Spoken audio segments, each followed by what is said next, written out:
Madam Chair and panel, thank you for the opportunity to appear for this inquiry.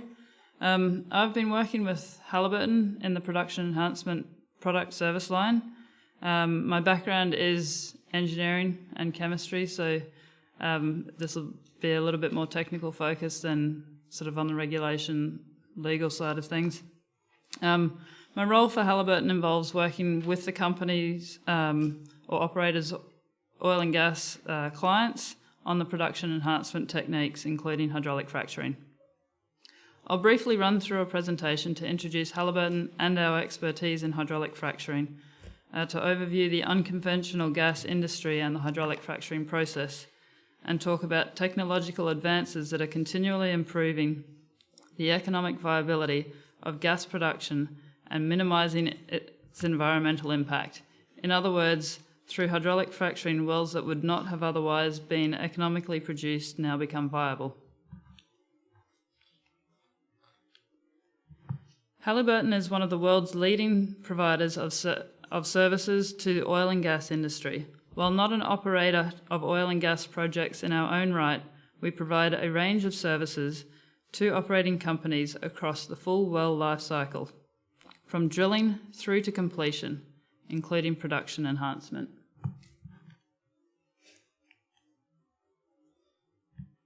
Halliburton has been operating in Australia since 1958 and employs around 600 staff across the country. In terms of its direct economic contribution to the country, in 2016 the company spent almost $43 million sourcing goods and services from around 600 suppliers in Australasia. Halliburton is also active in training Australian engineers and is involved in collaborations with scientists and engineers at the University of Adelaide. Around the world, Halliburton has undertaken hundreds of thousands of hydraulic fracturing treatments over the last 60 years. We are the market leader in hydraulic fracturing in Australasia, having performed over 5,000 treatments in country. In the Northern Territory, this includes hydraulic fracturing treatment as recent as 2015 and around 20 to 30 treatments in and around Mereenie in the early 2000s.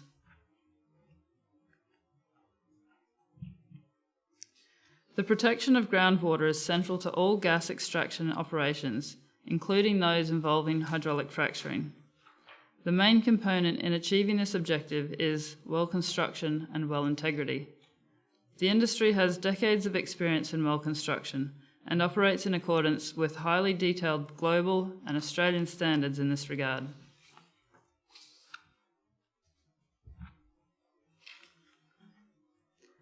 As the inquiry has set out in its issues papers, hydraulic fracturing is the use of pressurised fluids to create a pathway in the rock, also known as fractures, for oil and gas molecules to flow into the wellbore. This pathway created remains open after hydraulic pressure is removed due to the use of small granular solids or proppants, like sand. For economic production of hydrocarbons within shale formations, an enhanced recovery method such as hydraulic fracturing is required.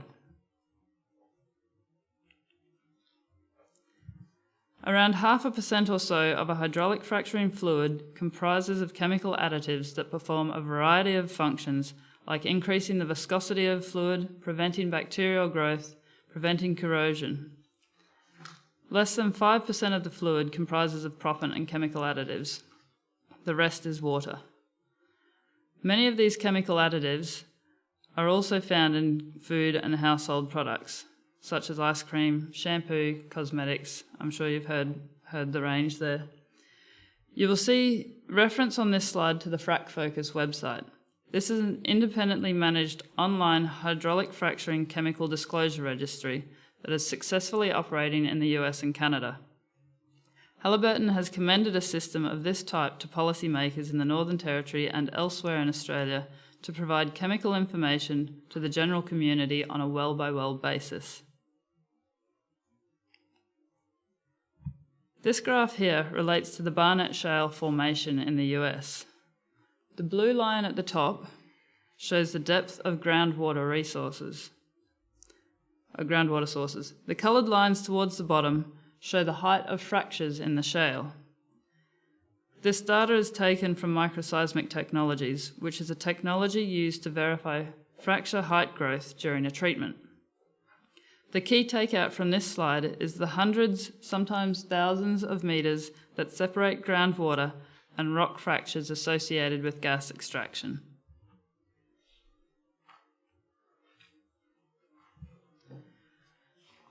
So each year, Halliburton spends hundreds of millions of dollars on research and development.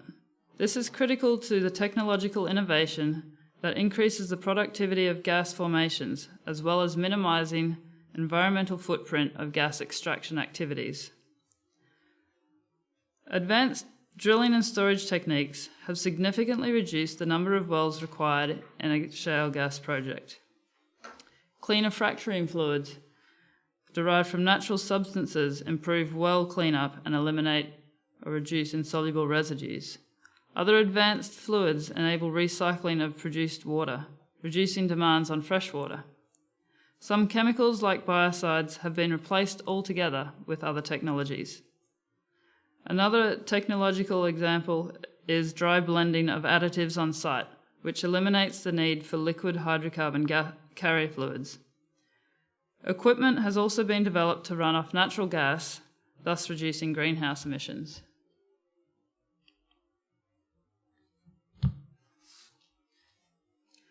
Another major technological advance of recent years is the use of single well pad to drill multiple horizontal wells.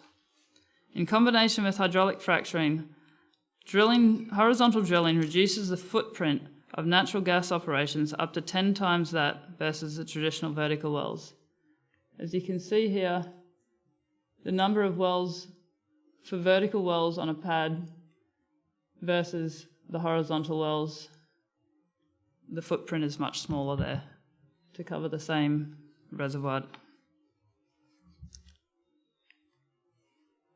Advances in hydraulic fracturing have been a driving force in major boost in the US oil and gas production in recent years, and the benefits the US have seen have been very substantial and are of wide economic significance. So this is good news for Australia, as there is substantial onshore gas around our country, including in the Northern Territory.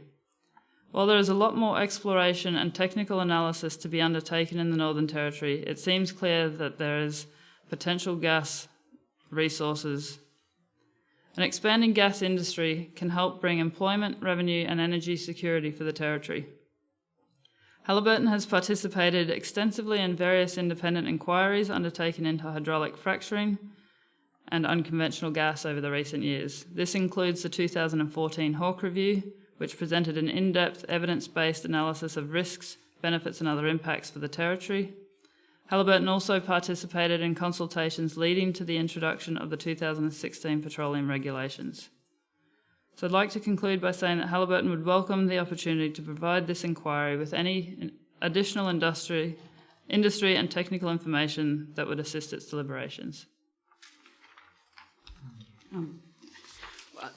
We encourage you to provide whatever information you think appropriate. No doubt if you've been following at all the work of the inquiry over the past week, you will know that many of the community have significant concerns about water use, water contamination, well integrity, the chemicals that are used in the fracking process, and so on. It's obviously in your interest to provide the inquiry with as much information as you possibly can.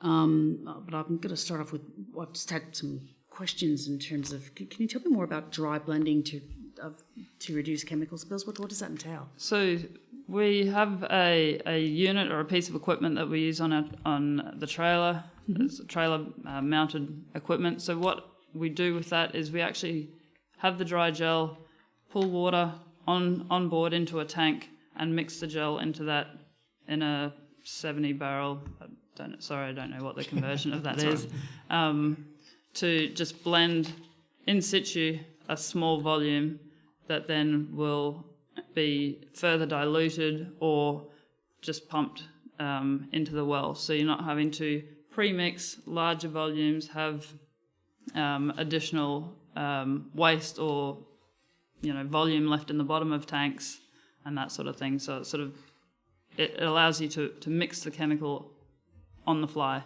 Okay. as we like to call it. And what further information can you give about the recycling of fluids?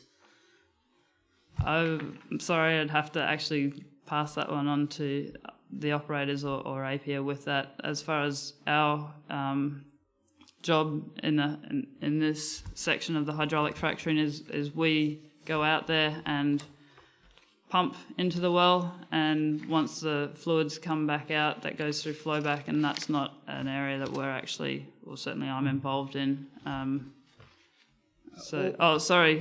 With regards to this equipment. Yeah, the recycling of the fluids and produced water. Sorry, yes. So I was referring to your fifth dot point on one of your slides. I'm with you. Yes, sorry. Sorry. So there is technology and equipment that we have that allows basically the fluids that come back. It has the capability to knock out hydrocarbons. What else? The clean wave. It basically works on electroflocculation, and it goes through and up until, I believe it's based on molecular size, it can actually bring out other chemicals that would be in it. Some of the small things that it doesn't remove are salts. Is really one of the further things that would need to be done afterwards.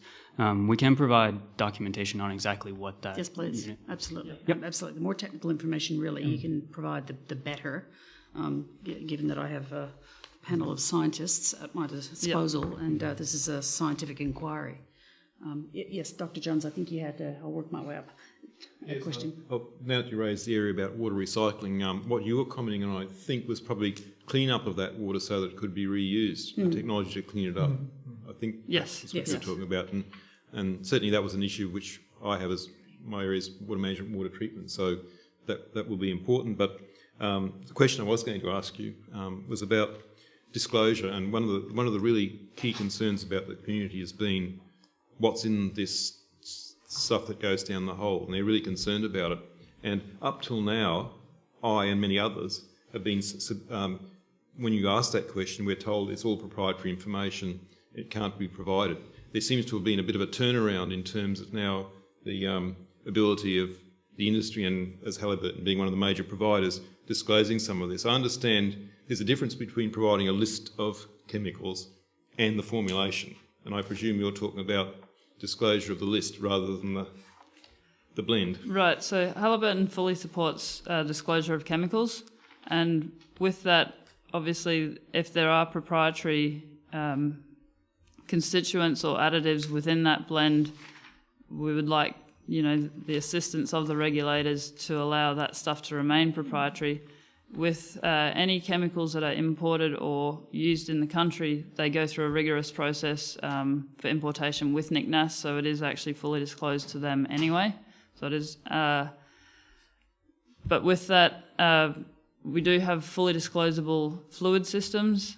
As far as being able to advance technological innovation and that sort of thing, should proprietary information not remain confidential, what ends up happening is that the technological advances don't, that those chemicals don't get used. We'll go back to something that can be fully disclosed so that everyone is happy with, what they know, what's going in there. It's not to say that proprietary chemicals are hazardous or any more hazardous or provide any more risk, but they do have they are proprietary. It's part of what sets each company apart from another. What you're doing is looking at the risk profile of this kind of thing, and I'm sure you as a company are also working towards a lower risk profile in terms of the suite of chemicals you're using. Yes. Yeah. So Halliburton would be happy to assist with, operators and regulators with regards to information that is required for assessment of the chemicals that are involved. So you'd have perhaps less difficulty with the concept of full disclosure to the regulator, but not necessarily public disclosure. Is that correct? For proprietary information. Yes. That's the standpoint that Halliburton has, yes. Yes, Ms. Corin. I have a couple of questions around the actual fracking process, the moment of fracking. The first one was that it was suggested to us this week that depleted uranium was used for the explosion to make the fracking.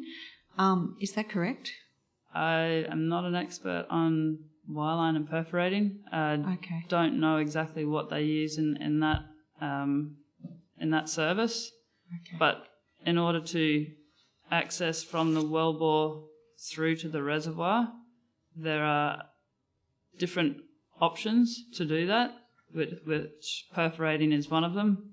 What they use in their explosives, we can probably certainly pass on some information with regards to that. But there's also ways of doing it through jetting with a high pressure fluid, or not actually having to do that at all and change the way that the completion in the well is run. So instead of running just neat steel casing all the way through, you can offset it with sleeves that slide and open and already have that access to the formation as such. Okay, thank you for that. And my second question is related. We've heard a lot of concerns around the integrity of well cement, and we've also heard evidence around how that integrity is ensured at the point of placement. When the well is fracked, and assuming there are whatever the pressure source is that manages to frack the shales, how sure can you be that the cement isn't also, the placement of the cement seal isn't actually damaged? And do you do testing again following the fracking to ensure that the cement is still sealing? And if it isn't, how can you rectify it? So again, apologise, I am sort of very specialised in what we do. However, I know that prior to a fracturing treatment taking place, operators will run what is called a CBL, or a cement bond log, with electric line wireline tools to verify the integrity of the cement job or the cement casing that's in place. And they then can do that post-frac as well to see what the damage is, or if there's damage, or what that looks like after a frac treatment has taken place. Is that done routinely? I would have to defer that to the operators on that one. So, Professor Hart. Can I have a question about controls? You guys are a contractor, so you would undertake a contract to Santos or Origin. Can you give us a bit of an idea of what the Santoses and the Origins require of you, and how do they check that you've done your job? Who checks you? Who checks us? Well, with regard to the full operation, or just take the drilling and the fracking. So, with regards to the fracking, to be a contractor for, I guess, any of the major operators, there's actually a rigorous process that they go through, checking our environmental standards, our safety management plans, go through our systems and processes to verify and or be confident with the standards that we have in place before they bring Halliburton or a Schlumberger or anyone else on board to perform the operations that they require. And with regards to execution of any of the operations, there are checks from both sides prior to, with regards to programs, and making sure that everyone is following what's set out to be performed. The protocols. Yeah. If something goes wrong, who's responsible? So you do a frac and it goes wrong. Who's responsible? Is it going to be, let's say, for example, Santos contracts you, your subcontract to Santos? Who bears responsibility for malfunctioning frac? Depends, I guess, in what way you're saying it goes wrong, in terms of not being able to execute the job. No, that's a fair response. I'm just wondering about sort of the legal chain of responsibility. That's a fair response. but I mean, we can certainly take that on notice and get back to panel on that if you'd like Well, some more fairness to information. you can't take on notice what hasn't been properly articulated, but I'll come back to it. Maybe I can try. For example, if you with your cement bond log detect that there is not adequate bonding between the casing and the cement, what avenues do you have to then go and rectify the problem that you've detected with the cement bond log? Prior to a fracture treatment? Yes. So Well, sorry, that's a good point. It's both pre and post.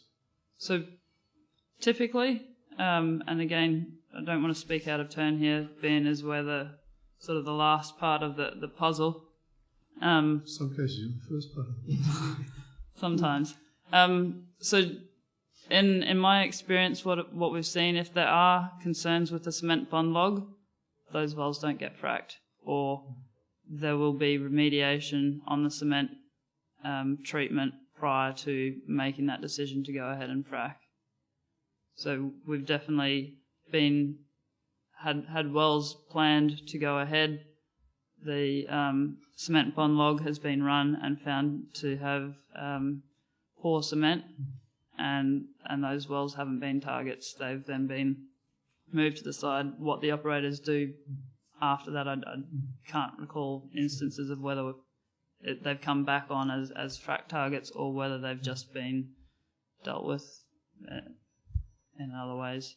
So it's an expensive job to... Could be, yeah. If you have to go and drill another hole completely. Yeah, I mean, there's certainly remediation treatments out there with being able to go in and put more cement in there to squeeze it and make sure that isolation is good. But that would be at the up to the operators as to what they want to do if there are issues. Typically, like, I haven't seen any. I've definitely seen plenty of times where the cement bond log has been bad and there's not been a frack treatment done on it. So who's responsible for the cement bond log legally? The operators would actually, yeah. So if that we're fails- service provider, so we have the capability to perform those services. But we don't let's say, own... all right, let's say you perform one of those services and it's performed negligently, but that negligence isn't found out till sometime later on. Who bears the legal liability for that failure? Is it you? Is it the operator? I'd have to defer that one. I'm not entirely sure. Because one of the criticisms that we've heard during the past week is, well, the operator may subcontract to Halliburton, Schlumberger, something goes wrong, Halliburton, Schlumberger are long gone, the operator doesn't take any responsibility and passes the buck down to the subcontractors, and at the end of the day, you're left with either inadequate remediation or no remediation, with everybody pointing the finger like this, and the landholder, meanwhile, is left with a problem. Understood. But I'll take that one on note. Yes, Professor Priestley. There are two aspects to the chemical composition of the water that's involved here. One is the water that goes into the well, which is the composition of the fracking fluids and so on that you put in there. And then there's the water that comes back up afterwards, the product water, which is likely to contain the residues of the fracking fluid plus anything that might be extracted out of the shale. And it's that product water which possibly has the greater potential for contamination of the surrounding area through spills or that sort of thing. Do you have any data on the chemical composition of the product water? That one, can I defer that one to an operator on that for sure? That's We'd not be quite our area of interested in that if you expertise, have that information. Just a couple of questions, if I may. You were talking before about, frac focus, so which is the system which operates in the United States. I'm just wondering, can you care to speculate as to why that's not being used in Australia? That's fine. Yeah, not entirely sure why. No, that's all right. Why not? And in terms of frac focus, what's the situation if Halliburton are using some proprietary product? Does that get onto frac focus, or is that those details retracted from the information that goes onto the web? Do you know? The level of disclosure in the states is based on each state individually. So different states require different levels of disclosure. Right. So my background, I actually worked in Texas and Oklahoma. Mm-hmm. And for both of those states, they did allow confidential business information to apply on what we call the GWPC report, which is what's on Frac Focus that you guys can all see. Mm-hmm. From that, the general composition names were on there. However, the composition information was not, as in like the exact recipe inside each one of the chemicals. So you identified the chemicals, but not the quantity. Mm-hmm. And which chemical they went to. Yeah. But the chemicals were provided. Yes. Or generic chemical compound name was provided. And do you know what other states would require, or will they be more stringent or less stringent? Some states are more stringent. I believe, and again, this is what I believe about it. I believe California is actually a full disclosure state. Mm-hmm. So all of the work that's done there has to be fully disclosed. So with proprietary products, it's the quantity and the type of chemical. For full disclosure states, we have different chemicals that we would use. I understand. Okay. But yes, the full composition would be. Right. Thanks very much. Can I just, if I may, I've got a couple more subsidiary questions. Now, as I understand it, in Australia at the moment, there are about 4 or 5 drilling and fracking rigs, which is Halliburton and Schlumberger combined. Is that about the right number? 4, yeah. Okay. So I'm just trying to get an understanding of how quickly that number can be increased by presumably importing rigs from North America. So if all of a sudden there was moratorium was lifted in Victoria and the state wanted 10 rigs, could that be, over what period of time could that be, how could Halliburton respond to a ramp up in rigs in Australia? To get official numbers for you, I'd definitely have to get back to you, but I would suspect it's somewhere in the 6 to 12 months. That's it. Okay. Fine. Thank you very much. I'm sorry to keep going. I've just got another couple. So this is what happens when you feed the panel, you see. You talked about reduced greenhouse gas emissions. Can you elaborate by what you mean on that? Because that's on that fracturing technology slide. Correct, yeah. So I can go back to that. Yeah, that was it.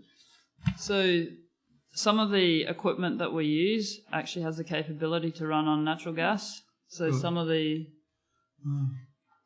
pump units, yes, and I can't really identify them from this picture. It's quite small, but it has the capability to run off either diesel or natural gas. Yes. Natural gas just being a cleaner fuel would reduce greenhouse emissions. Right. Okay. So in order to do that, are you using gas that's coming out of the particular well, or are you using it from pipelines that are in the vicinity? A lot of our equipment's fueled up by a tanker that comes out. Where that comes from, I don't know. Fine. Okay, thanks very much for your help. Dr. Jones. I'd like to get back to the well integrity question, if I may. We've been told that the latest and greatest multi-wellhead drilling technology facilitates having far fewer wellhead assemblies around the landscape, which in itself is a good thing. But one of the things that's been on my mind is if you have multiple wells going down from a single vertical and it's fracked multiple times, is there a possibility of a cumulative risk of, or an increased cumulative risk of damage occurring to that assembly? Let me just find where the slide is.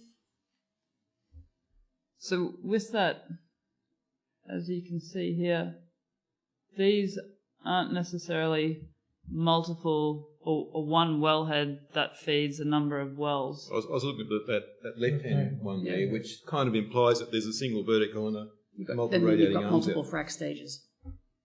I'll get back to you on that. I don't know exactly how detailed that picture is, whether it is one single vertical or whether that's multiple verticals as well. But it's a very important question in terms of stress, repeated stress. Mm-hmm. Again, because it's a concern that's been expressed with, you may have a very low risk of any damage to the well and compromise to the well integrity with 1 or 2 fracs. But if you're engaging in, say, 8 or 9 fracs, then ultimately what is that doing to the well integrity?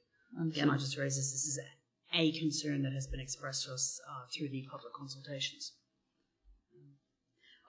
You mentioned in terms of the economic benefits that $43 million, and this is based on 2016 figures, 600 Australasian suppliers. How many Australian suppliers of the Australasian suppliers? I'll have to get back to you. That was just our breakdown. Sure. Just allowed us to split into the region. And then I guess perhaps finally, it's no doubt you would be aware of the criticism of perhaps there are, let me put it this way, there are legacy issues in Queensland as a result of CSG, the CSG industry there, and there's been a number of instances, a number of people have come along and given presentations to the inquiry and indeed during the consultations of just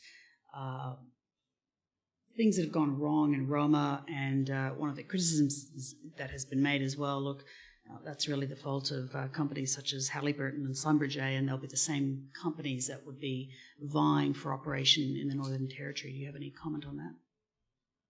I don't know which incidences they're referring to. Fair enough. Any further questions? Yes, Ms. It's got a very small follow-on from Dr. Jones's question. Referring back to this diagram here, I'm just thinking, and this is probably one you may have to take on notice too, with that sort of array of vertical drilling, if they were to go through a less stable area such as a fault zone, shear zone where the rock's actually, the competence of the rock is different, is there any way to test the actual integrity of the rock around the drilling? So I'm looking here, it's sort of like it looks like you're sort of spraying out a number of different drills. In between those drill holes, is there any way to ensure the ongoing integrity of the rock in between the drill holes? Oh, yeah. We'll get some information on that. Thank you. Lots of homework. Lots of homework, correct. Well, thank you very much for, if nothing else, staying the distance and coming tonight and presenting. Obviously, we've raised lots of questions and look forward to your further information in due course. Thank you. Thank you.